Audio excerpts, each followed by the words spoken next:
This is the Lone Crater YouTube. We hope this video helps. In this video, I will explain how to make peach flan. First, gather all your ingredients, including ripe peaches, eggs, milk, and sugar. We'll start by preparing a rich caramel sauce to line your flan mold. Then, we'll blend the custard ingredients until they are perfectly smooth. Finally, the flan will bake gently in a water bath, ensuring a silky, even texture. It's a delightful dessert. Let's get started with the base. Gently melt 1/2 cup of granulated sugar in a saucepan over medium heat until it turns into a beautiful amber caramel. Carefully pour this into your flan mold, swirling to coat the bottom evenly. Next, peel and thinly slice 2 ripe, juicy peaches.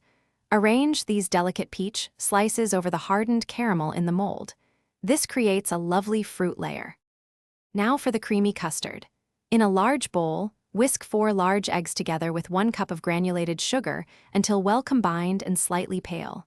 Gradually, and while continuously whisking, pour in 2 cups of warm milk. Stir in 1 teaspoon of pure vanilla extract for that classic flavor.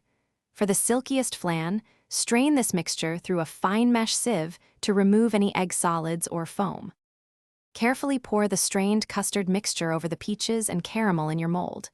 Place the mold into a larger baking pan, then fill the larger pan with hot water, creating a water bath. Bake at 350 degrees Fahrenheit until set. Once baked, let it cool completely at room temperature, then refrigerate for at least 4 hours. Finally, invert it onto a serving plate and enjoy your delicious peach flan. Thanks for watching. Consider subscribing if we helped you.